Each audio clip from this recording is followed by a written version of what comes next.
प्यारे छात्रों, कक्षा 10 विज्ञान में हम आज पढ़ेंगे प्रकाश का परावर्तन। और इसमें हम पढ़ेंगे समतल दर्पण में प्रकाश का परावर्तन। पहले हम बात कर देते हैं प्रकाश के बारे में। प्रकाश एक प्रकार की क्या होती है? ऊर्जा होती है जो हमें देखने में सहायता करती है। प्रकाश सीधी रेखा में गति करता है। प्रकाश की चाल निर्वात में सबसे अधिक होती है। प्रकाश की चाल वायु में लगभग 3 × 10⁸ मीटर पर सेकंड होती है। प्रकाश का सबसे बड़ा प्राकृतिक स्रोत सौर ऊर्जा है, सूर्य मतलब। ठीक है। और एक और चीज़ इसमें दीप्त वस्तुएं, जिनको हम बोलते हैं दीप्त वस्तुएं। दीप्त ऐसी वस्तुएं जो क्या करती हैं? प्रकाश उत्सर्जित करती हैं, जैसे कि सूर्य हो गया, बल्ब हो गया, जिनको बोलते हैं दीप्त वस्तुएं। और एक होती हैं अदीप्त, ऐसी वस्तुएं जो सूर्य के प्रकाश या जो दीप्त वस्तुएं होती हैं उनसे चमकती हैं, उनको बोलते हैं अदीप्त वस्तुएं, जैसे पुस्तक, हम स्वयं। ठीक है। तो ये दीप्त और अदीप्त वस्तुएं हो गई। अब हम ये समझ लेते हैं कि प्रकाश का परावर्तन क्या है। फिर हम समझते हैं परावर्तन क्या होता है। ठीक है। तो प्रकाश पुंज का कोई प्रकाश पुंज होता है जो जब वो किसी अपारदर्शी वस्तु के पृष्ठ से टकराकर उसी माध्यम में वापस आने आ जाता है, तो यहाँ प्रकाशीय परिघटना प्रकाश का परावर्तन कहलाती है। अब देखिए, यहाँ आज हम पढ़ेंगे समतल दर्पण में प्रकाश का परावर्तन। ये समतल दर्पण है। एक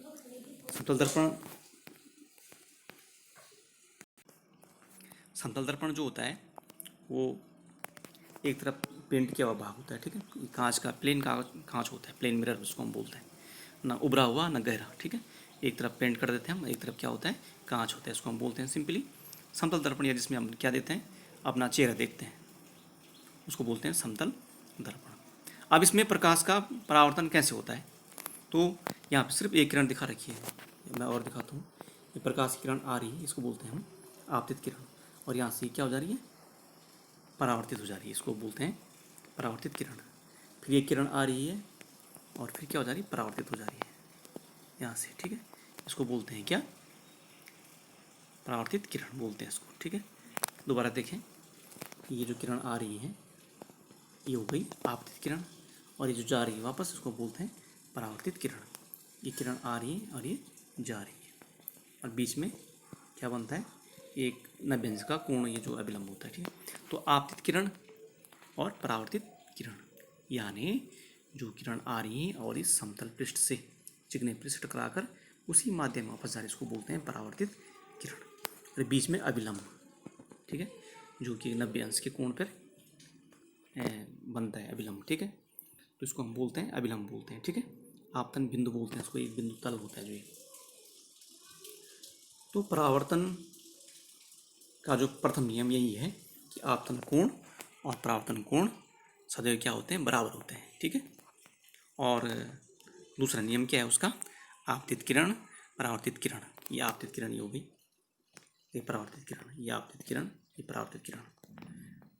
और दर्पण के आपतन बिंदु, दर्पण का आपतन बिंदु ये है, ये इस पर अभिलंब सभी एक ही तल में होते हैं। ये दूसरा नियम है किसका? परावर्तन का दूसरा नियम है। तो ये सिंपल है। ये आई, इसको हम आई से दिखाते हैं। ये है आपतन कोण, ये आपतन कोण, और ये वाला आर, ये परावर्तन कोण।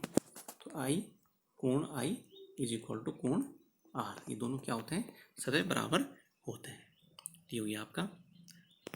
अब हम आगे पढ़ते हैं कि परावर्तन के प्रकार। अब सिंपल है, मैं आपको समझा देता हूँ। परावर्तन के प्रकार के में परावर्तन जो होता है, यहाँ पे परावर्तक पृष्ठ जो होता है, इसकी प्रकृति के अनुसार परावर्तक पृष्ठ कैसा है, ठीक है, उसकी प्रकृति के अनुसार इसको हम दो प्रकार से बांट सकते हैं, नियमित परावर्तन और विसरित परावर्तन। नियमित परावर्तन में पहले क्या होता है? जब प्रकाश का परावर्तन किसी वस्तु के चिकने पृष्ठ पर होता है तब प्रकाश किरण पुंज समांतर क्रम में विसरित होते हैं। इस प्रकार का परावर्तन नियमित परावर्तन कहलाता है। जैसे यहाँ पे हो रहा है, यहाँ पे देखो, ये प्रकाश किरण आ रही है और समांतर क्रम में क्या हो रहा है? इसमें प्रकाश का परावर्तन हो रहा है इसमें। ठीक है। समांतर क्रम में हो रहा है। यहाँ पे प्रकाश किरण आ रही, जा रही, आ रही, जा रही, इसको बोलते हैं हम नियमित परावर्तन। ठीक है। और दूसरे में क्या हो रहा है? प्रकाश किरणें क्या होती हैं? जब प्रकाश किरण पुंज क्या हो रहा है? किसी खुरदरे पृष्ठ, ठीक है, ये क्या है? एक खुरदरा पृष्ठ है, थोड़ा ऐसा पृष्ठ है खुरदरा टाइप का। तो इससे जब टकरा कर वापस जा रही है प्रकाश किरणें, तो ये अनियमित रूप से क्या हो रही है, परावर्तित हो रही है। लेकिन एक चीज़ ध्यान देने योग्य बात है, कोण आई यानी आपतन कोण और कोण आर यानी परावर्तन कोण सदैव किसी भी स्थिति में क्या होते हैं, बराबर होते हैं। और प्रकाश का परावर्तन जो होता है हमें सदैव किस में होता है, अपारदर्शी वस्तु में होता है। अपारदर्शी मतलब क्या होता है, जिनसे हम आर पार नहीं देख सकते। पारदर्शी वस्तुओं में प्रकाश का परावर्तन नहीं हो सकता, क्योंकि प्रकाश का की किरणें जो होती हैं जिस पृष्ठ पर, जिस परावर्तक पृष्ठ पर टकराती हैं, उसी माध्यम, जिस माध्यम से वो जाती हैं उसी माध्यम में वापस आती हैं। ये हो गया आपका प्रकाश का परावर्तन। अब हम कल पढ़ेंगे प्रतिबिंब, ठीक है। Okay, thanks.